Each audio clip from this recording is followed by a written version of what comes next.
This is WPSL Port St. Lucie, the talk of the Treasure Coast.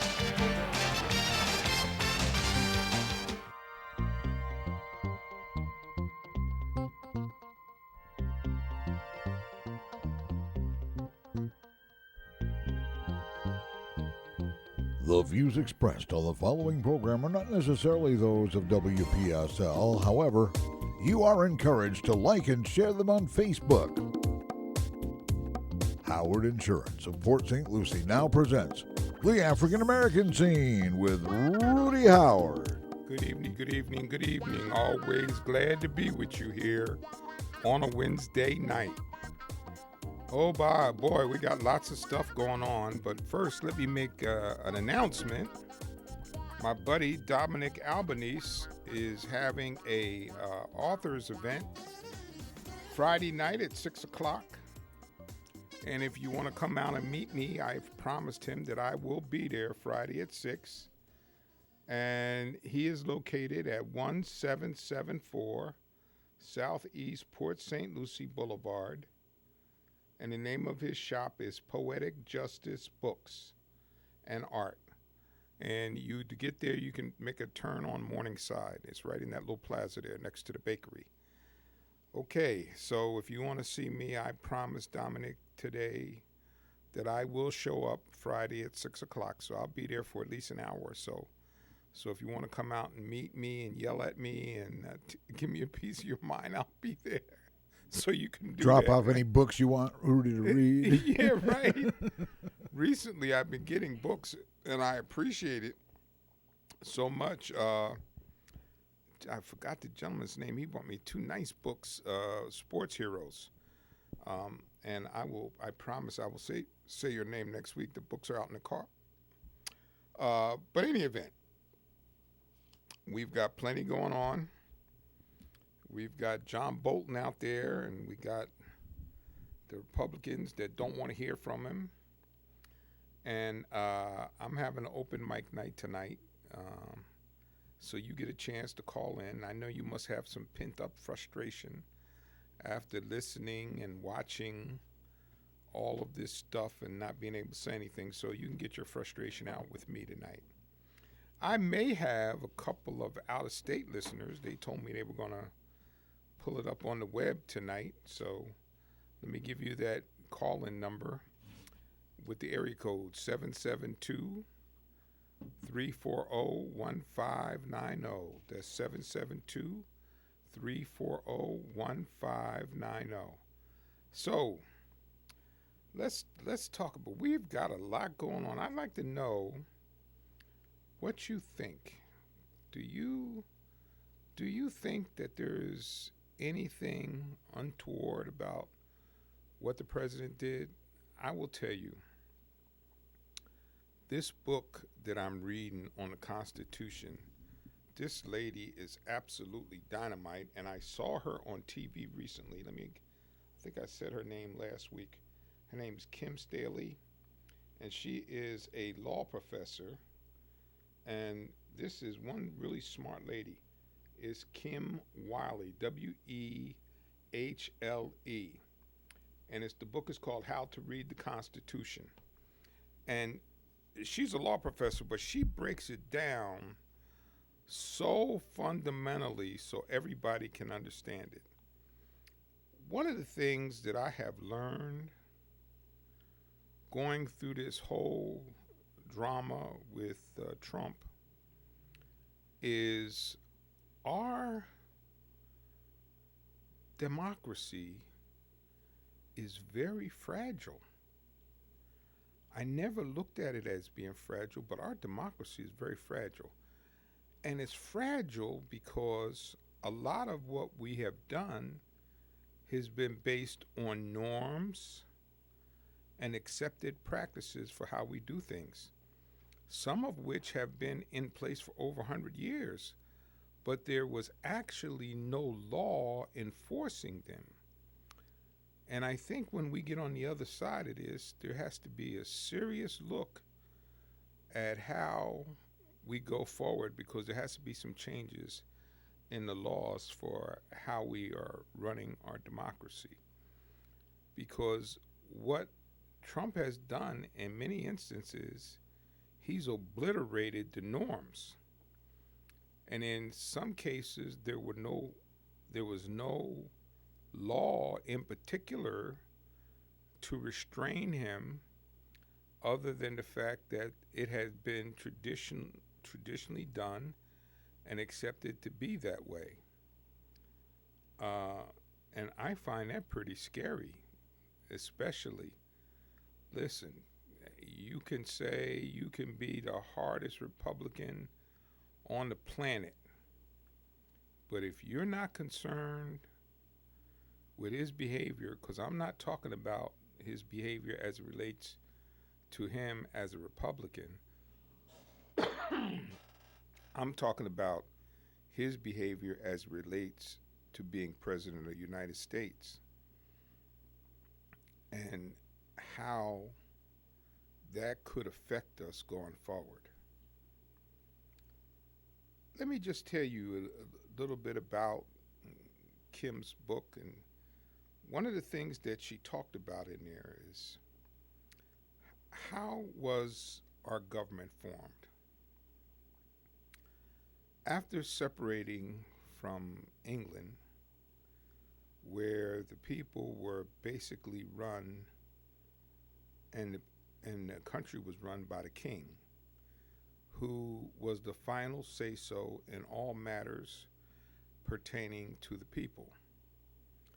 Well, when we set up this experiment here in the United States, it was a conscious decision that they did no longer want to put that much power in one person's hands, no more. They felt that that was a corrupting force, and you know the old saying, power corrupts, and absolute power corrupts absolutely. I think they said to themselves, okay, we don't want a king. We have learned how that can go wrong. And so what they did was they divided the power that was typically bestowed upon the king into three divisions: executive, legislative, and judicial. I give you that because I bet you 9/10 of you never even thought about why or how come or what for and the purpose in creating the government that we have. The idea being, by putting the three divisions of our democracy, it created stopgaps for anybody who sought to have power as a king, because the branches of government were to be equal. Now, I don't know how you can find fault with that, because that is part of what has made us very successful as we have been, not to mention the fact another thing that's made us very successful is our geography, but that's a subject for another time. But the three divisions of government, I think Trump not being well read and not being somebody who has engaged much in history was heavily influenced by the people that he met who were autocratic, such as Putin, such as Erdogan, and such as Kim Jong-un. They do whatever they want to do unchecked. They do not allow the press to put any checks on them as well.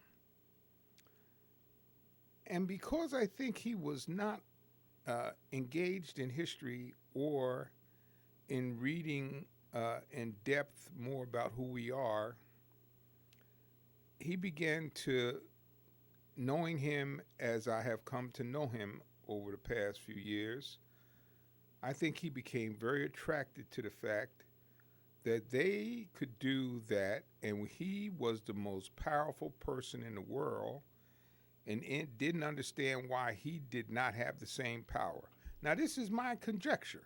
You can call up and argue with me if you want, but I'm saying that I think he was infected by witnessing their unlimited authority versus his more limited authority in the United States because of our democratic system. Now, if you think about what they did, and there was a conscious decision, I want you to hear this very clearly, because you got to get this, because this is part of what's happening right now.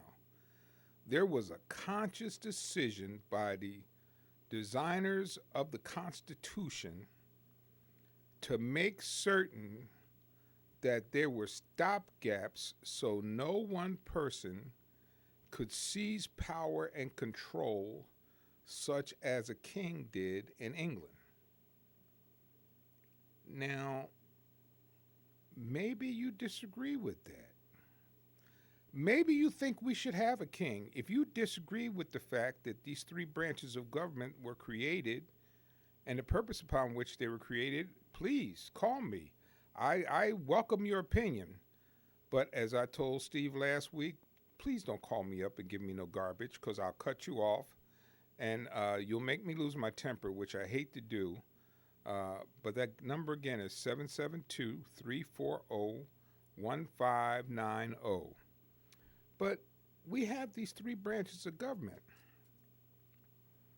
I think they need to be protected. And I think in some instances, there has been a voluntary surrender of power by part of the legislative branch, because by not having to take votes, it has allowed them to maybe keep their seat rather than to have to take a tough vote. Oh my God, what wimps. The system was not designed for that. The system was designed for the legislators to legislate on behalf of the American people. And they don't legislate on behalf of the American people. So all of you that were mad at the government and voted for Trump, there's the point that I'd have to say, okay, I get it. You know, the government is not always responsive to the people. But that's not the pure part of the government. That's the part of the money that's influencing the legislators and makes them want to do those things that the lobbyists want them to do in order to retain power. Because this is about power. Moscow Mitch wants to retain power. He doesn't want to do anything that is going to cast his people in a negative light so that he can continue to be the head of the Senate. I think, again, this is my opinion. This is not fact-based. My opinion is he's playing America cheap, because 70% of Americans want witnesses.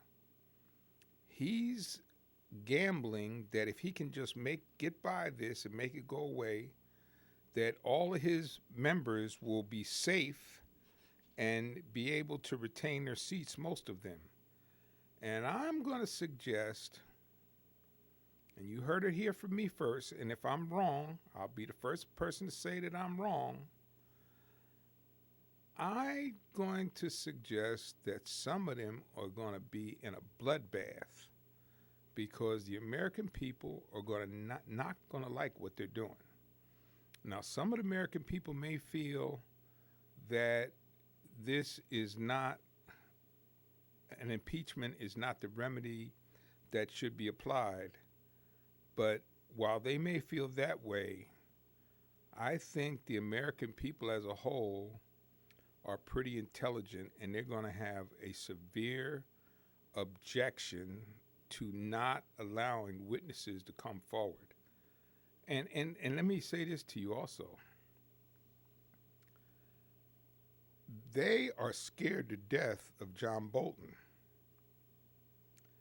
I got to tell you, I'm apprehensive of John Bolton. I'm not the guy who's going to stand on the corner and wave the flag and say, I want John Bolton, because I'm not sure what he's going to do.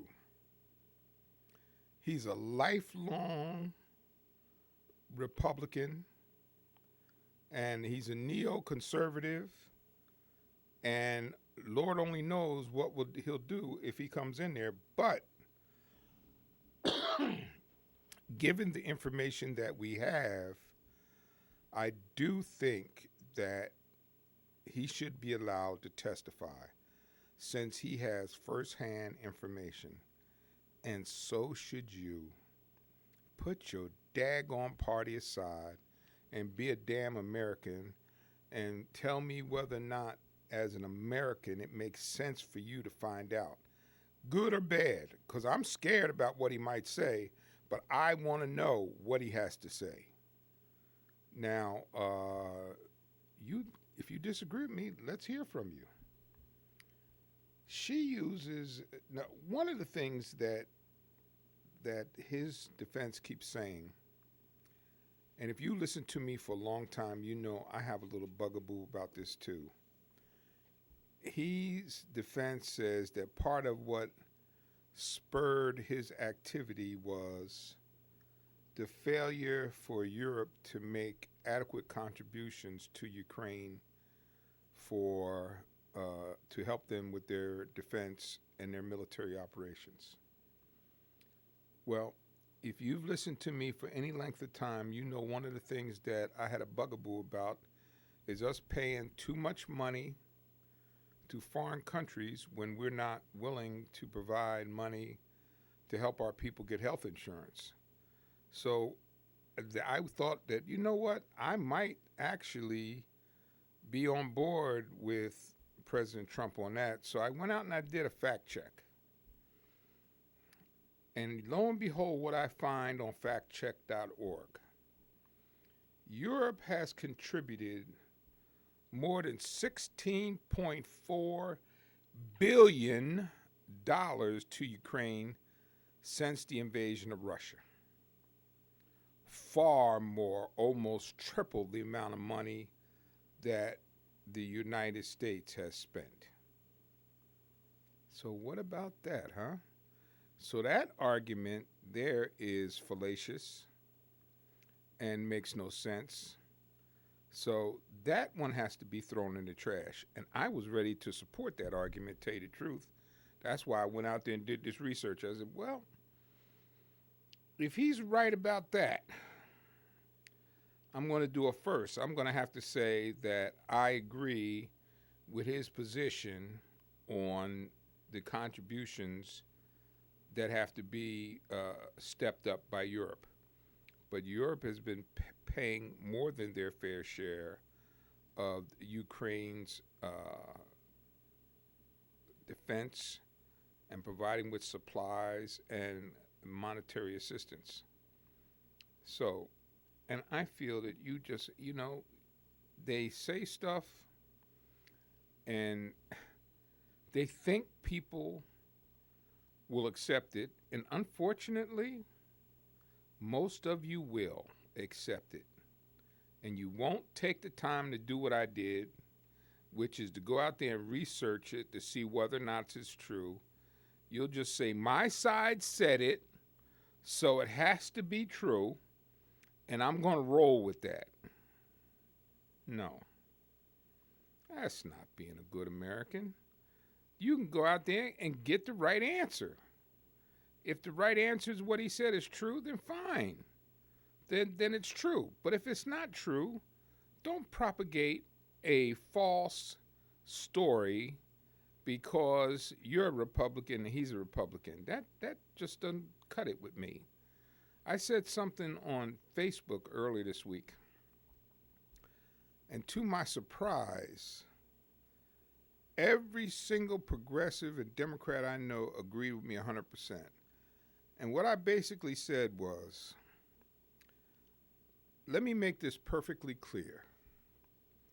If President Obama did what Trump did with Ukraine, I would turn against him in a minute because I am more of an American than I am a Democrat. I would turn directly against him. I would not stand by his side if he did that. And to my surprise, all of my Democratic, conservative, progressive friends all wrote and said, yes, we agree with you. I would have turned on him too. Now think about that for a second. We're saying, oh no, we wouldn't stand by him. We would turn against him. And here's another thing that I learned from Kim's book. Part of the reason why we have cases that go to court and various verdicts that come down, they set precedents and norms for how things can be done or should be done. In the case of Bill Clinton, while I certainly would have to say on the surface it does not appear to be an impeachable offense, I would also have to say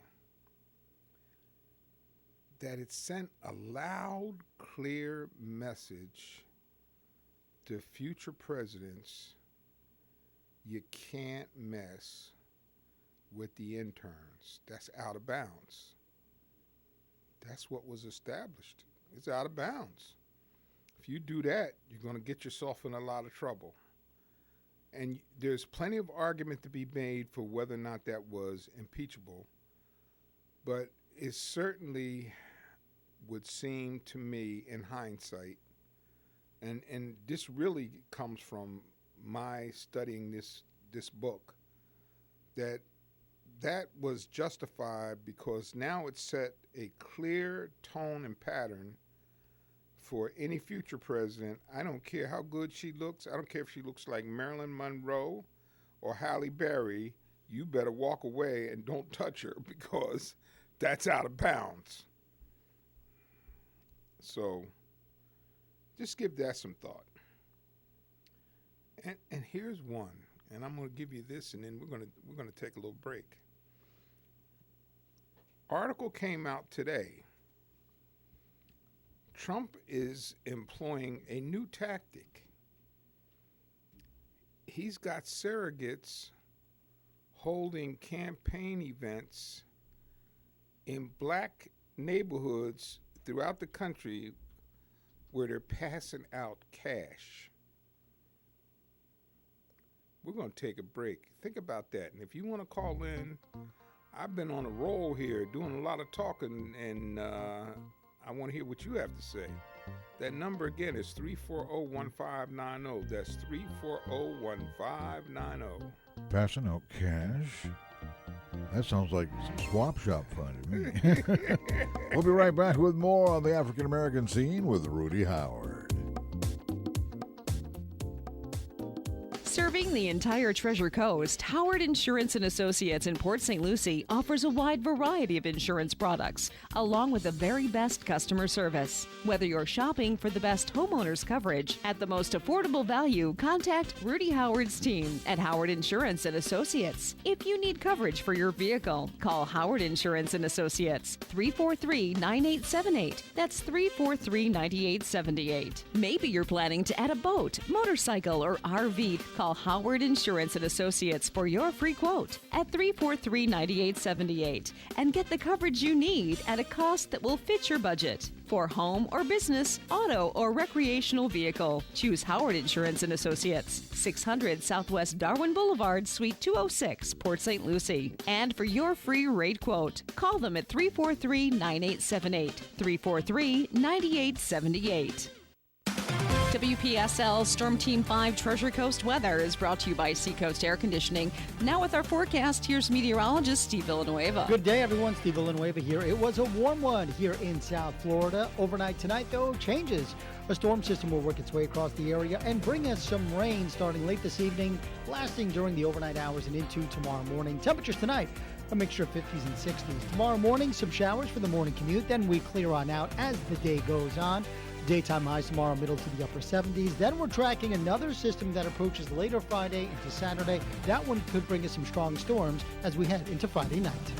I'm WPTV Storm Team 5 meteorologist Steve Villanueva for WPSL 1590, the talk of the Treasure Coast. At Seacoast Air Conditioning, they believe in 3 basic fundamentals: answer the phone, show up on time, and fix the problem right the first time. Seacoast Air, family owned and operated since 1982, waiting to answer your call 24/7. Comfort crisis? Don't roast. Call Seacoast. This is WPSL Port St. Lucie, the talk of the Treasure Coast. Welcome back to the African American scene. Once again, here's your host, Rudy Howard. I just want to remind you guys, I got Dominic on the line, and Dominic is going to be one of my gift givers for African American History Month, which starts next week. And we've got Dominic on the line, on line 1. How you doing, Dominic? How are you, I'm sir? all right, Rudy, but I can't pass this up. Now, the thing about Clinton, of course, the peccadillo was not an impeachable offense, but lying about it was. Yes. And I was so moved by your comment on Facebook, where country over party. Right. Now, there's no question that Barack Obama was a man of integrity. Do I disagree with some of the things he did? I sure do. So did I. But if you really study the history of the presidency since Ronald Reagan, it has become a kowtow to the corporate. And this whole thing that's going on now, it breaks my heart that the country and supposedly that august body of the Senate is now a kabuki theater. Yeah, he did it, and so what? He's our president, and we're going to stand by him. So if the Democrats had really done their homework, there was a lot more to this than just that phone call. But politics, a guy I really don't like is Mike Huckabee. But he said one of the smartest things I ever heard about running for high office. It's like putting your face in a metal fan. Yeah. Yeah. You want to throw scripture out here? Sure, go ahead. Let the one without sin cast the first stone. Yes, sir. So now we have this, he said, she said, they said, we said. It's nonsense. And the fact of the matter is, they were elected to serve the people. And I don't believe since Ronald Reagan, any president we have had has served more than a select group of people who paid for them to be in office. And as sad as that sounds, that's my take on it. Okay. I can't say that I disagree with you, other than the fact that I think part of it originated with Ronald Reagan. All right, Rudy. Okay. All right. Thank you, Dominic. See you Friday. Okay, we got another caller. Winnie was on there, but she disappeared. Maybe she'll call back. Okay. All right. Before we broke, I told you the story that came out. My wife sent it to me first, and then I saw it on Facebook.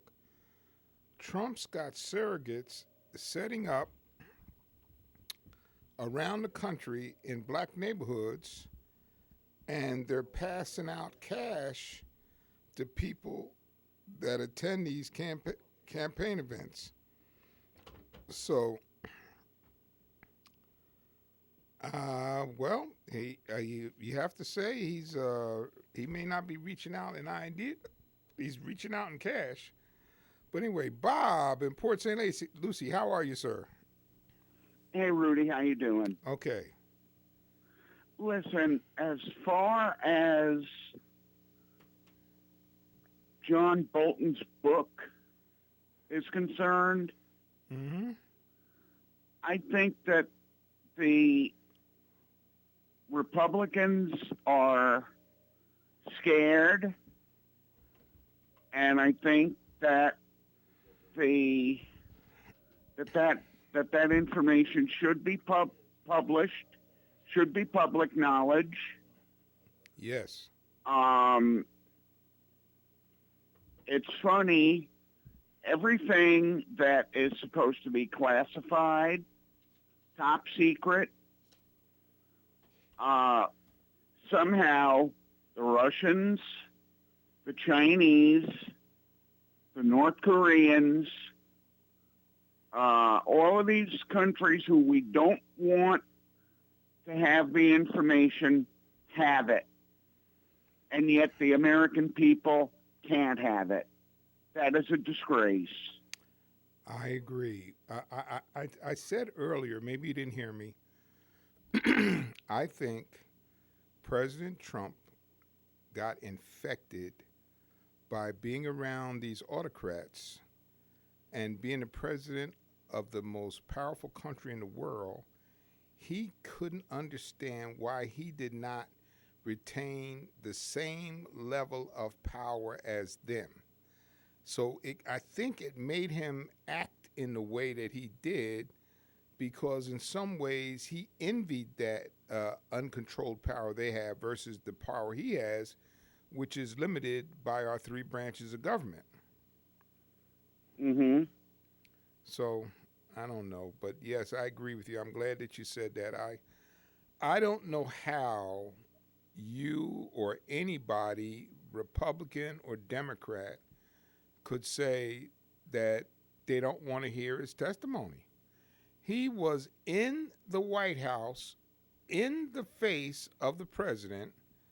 He is not a hearsay witness. He can say directly. And they certainly should not expose any confidential security information. But yes, he should be able to testify. I agree. Well, anyway, well, thank you so much for calling, Bob. Okay. All right. Have a good evening. And we got Winnie on line 3. Hey, how y'all doing tonight? Boy, your boy is in trouble. Your boy is in trouble. Yeah, you think he might get removed? I don't know about that, but he's certainly in a lot of trouble. The way to see. yeah.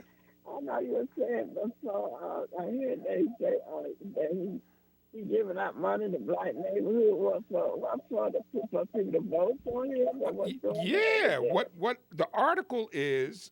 I wish I don't know if I could pull it up, but he's having these campaign events around the country. Last one he did was in Ohio, and then I think he's doing one in Virginia, and he gives these events. And he passes out, I'm not sure how they identify him, envelopes full of cash to the people that attend. And well, Winnie, of course that's what he's trying to do. He's trying to get them to lean toward him, thinking he's a wonderful guy. Now, from what I understand from the article, he's paying for this out of his pocket. It's not coming out of the government. He's using his money to yeah. He just get away money like that. Yeah. Well, if he's giving, here's the thing is, he's learned a lot in the last year. If he's giving away the money and it's his own personal money, and it's not campaign, if he gave away campaign money, that would be a problem. But if he's giving away his own personal money, we may not like it, and we may think that it's questionable ethics, but I don't know of any law that would prevent him from doing that. For no reason, it's away. Well, they have some. that kind of slave. They have. I guess he got the will. Yeah, well, he's got. I think they use. They Yeah, do it under the pretext of some. They use. I thought that maybe we want people to vote for him. He just giving away. Just be giving away. I mean, I don't like this on the news. Well, that's not the first time in history that's happened. That's for sure. Anyway, nice talking with you. Okay, Winnie, thank you. And we got Steve on line 1. Yes, sir. Hey, Rudy. Yes, sir. I was just wondering if you were assuming that the black vote could be bought. I hope not. Oh, I hope not too. Then that would be kind of like lobbying, wouldn't it? Hey, I got a question for you, and you can tell me about it. What you think? Okay. And it's, did you hear Alan Dershowitz talk? Yes. You did. Did you watch the whole thing? No. Oh, okay. Well, just tell me what you thought about what he said. I think given what he said in the past and listening to some of the people who were his former students, I think he was full of crap.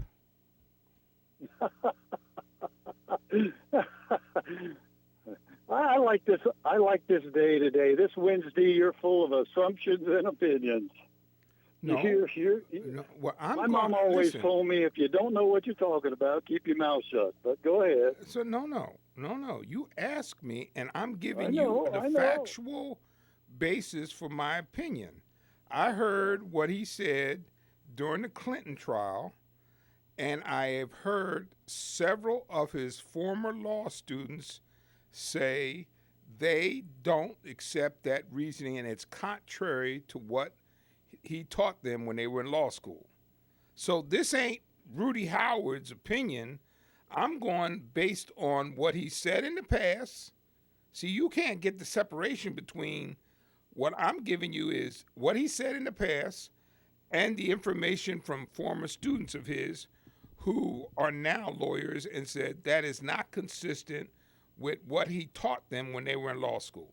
Well, the trouble with students is that students, we've had discussions before, and reality and perception and living constitution and these type of things too. But he's written so many books. He's written everything that he has written. He was a constitutional professor. He's handled cases. And you told me last week, you said, "Hey, Steve, did you see the diversity on the Democratic side right here?" Well, look on that. I tell you, you can't find somebody on their side of the argument that didn't vote for, or all of them didn't vote for, but Alan Dershowitz didn't vote for Trump. Doesn't like Trump. I mean, and stood against him on a lot of things. So on the constitutionality of what this impeachment is, he said it's not within the legal grounds of the Constitution. Okay, so now let's do this now. You're doing selective arguments. What of the other lawyers who have testified about the constitutionality of the House manager's position? What is their position about it? You took one man, Alan Dershowitz, and you want to rock me with that one man. Give me what the rest of them say. What did the rest of them say? Philbin said the exact same thing. He actually addressed about the constitutionality of the subpoenas and how that Pelosi was given how to go about serving the subpoenas, and she decided not to take the time because they were in such a hurry that she took. That's not exactly took it to the court. She took it to the public court. That's not what they said. But okay, well, go ahead. Of course, though. This is the problem. Let me. Sincerity and credibility is a big problem. I can be sincerely wrong or I can be sincerely right, but credible is a different thing. And this whole process, Obama drew lines in the sand. If this, then, and that was that was a pro quo. No, He that backed off on it, but it was pro quo. that wasn't. How do you wait? There you go, going off into Mars. How is that a quid pro quo? Okay, This for that. Wait a minute. Now let's explain what a quid pro quo is. Okay. This for that. Now, what was the this for that with the red line in the sand? The red line is that we, if you cross this line, we will not tolerate it, and we are going to obliterate you. Basically, is what he was trying to say. So what did he Because we get? have What was the he going to get out of that? Okay. What was he going to get out of that? He didn't get anything out of it because he didn't do it. I know, but if he had done it, what would he have gained out of that? What personally, how would he personally have benefited from doing that? Rudy, it was his presidency. He was protecting his presidency and his office. No. But And the point of the quid pro quo is that there's some personal benefit to be gained. Now, while I'm saying all of this and I'm arguing with you about that, the line in the sand thing is one of the few times where I absolutely think he dropped the ball. Okay, so let me get that out there. I do think he dropped the ball on that, but that is not a quid pro quo. It is. It is not. It is not by definition a quid pro quo. He benefited. What would be his personal benefit? It's got to be a personal benefit. What would be the personal benefit of him having bombed them? Because it would have supported his views and made him stronger. It hurt him actually because he didn't. It supported his views and would have made him a stronger president and a stronger influence in the region. And that's a personal benefit politically. And that's what they're saying about Trump. Trump is political. What my point was using that issue was that Obama didn't do it. So therefore, he was not held accountable for that. The same thing is here. Trump did not hold back funds that didn't get to Ukraine. He didn't get the information from the Bidens. There was no crime. So therefore, you've said, there doesn't have to be a crime for impeachment. Well, that's not basically true. That is true. No, it's not. Yes, it's it is. Not constitutionally, no, it's not. It is not. It is true. There does not have to be a crime in order to be impeached. Rudy, that's against every law principle that we have. That's not true. There is all kinds of law, and the founders did not require a crime for you to go about the action of impeachment. There's just no requirement for that. Now you can. Now what I would suggest you could do is, and this is what I talked about at the outset of the show, I would think that maybe there can be an amendment made to the impeachment procedure that requires a crime in order for you to pursue impeachment. That would be appropriate, and I could see why people might want to do that. But today, Rudy, as of today, 2020, January 29th, you do not have to have a crime to get impeached. It was understandable, and by practice, and by court-issued impeachments, that it had to be a crime. In fact, there's guys that are senators that are still in office that got impeached, because of money in their refrigerator or something. I'm going to tell you. I'm going to tell you. You need to go and do your research, because once again, you're off the mark. And when you go do your research, you will find out that there have been impeachments without necessarily a crime. That's fact. That's not Rudy making it up. That's just what it is. It's true.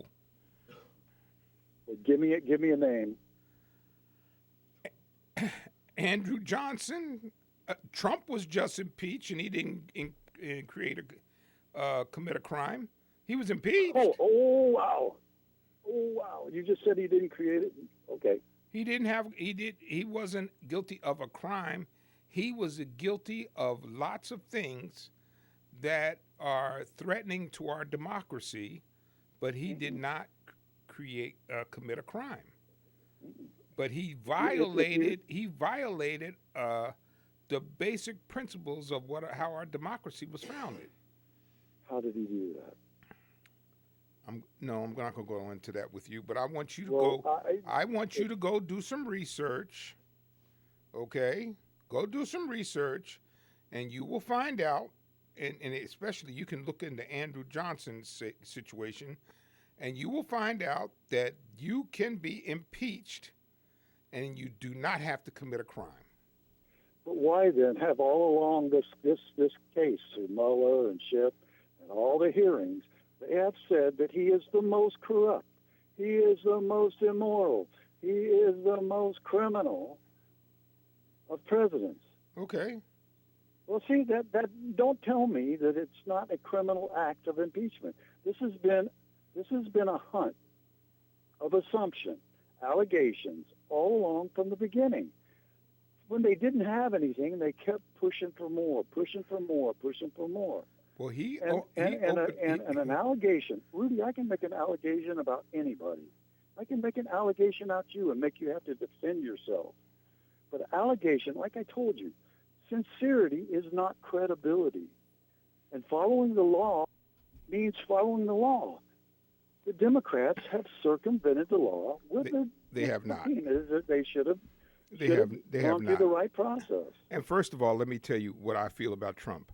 I think he's a big, whiny crybaby, and I'm going to tell you why. Nobody took more abuse than President Obama. He never fought back. He never whined and whimpered and said that he was treated unfairly. He kept his head down and kept working for 8 years. Had people questioning his birthright, and too many of you believe that stupid garbage that really upsets me when I think about the fact that he had to produce his birth certificate as President of the United States, which is the ultimate insult. So don't tell me about that. But he wasn't a whiny baby. Trump's a crybaby whiny. They don't like me. Too bad for you. Well, that's an assumption, and you get to have your opinion. But if Obama and Trump were going to be on equal grounds of what the Congress and what the Senate and the House have done. I got another call. Okay. Take care. All right. Chuck. Yes, sir. Hey, Rudy. Just a minute. I'll just take a minute. Just a reference to your story on the Trump supporters giving away thousands of dollars. Yes. TheHill.com is running a story that Politico wrote about the Urban Revitalization Coalition, which is a cadre of black Trump supporters who are active business, political, and faith communities, is starting events in Ohio and other swing states. Problem is they may be running, they're a 501c3. Therefore, they may be running into legal problems about doing this, but I just wanted your viewers to be able to look that up and read it for themselves. Okay, thank you. And the other thing is, you don't want to hear from Bolton. They already had a soundbite from Pencil Neck today that he said Bolton was asked to come and testify, and he refused. So if he refused, then it's his tough luck now. Oh, so you don't think that because he refused initially and he's changed his mind and he's now willing to testify, you think because he refused the first time? No, I had highest praise for Bolton, but since he became into the Trump I've lost all respect for him, and I think he's nothing more than another swamp rat with his feelings hurt, who's trying to sell a book and get stuff sold that it may or may not be true. Well, let me say this to you. Here's and I got it. I'm coming to the end of the hour now. Here's something I want you guys to really give a thought to. The people that are involved in this process right now, the senators and the potential witnesses, their names are going down in the history books. And if I was sitting in that Senate, even if I was a Republican, I would be very concerned about how my name will be reflected in the history books 25, 30 years from now. So I think that may ultimately have an impact on some of the decisions that these people make. It would me. That's a pretty heavy lift to know that you will be in the history books, and if you were dead wrong, your family will carry that burden. Give that some thought. Well, I look at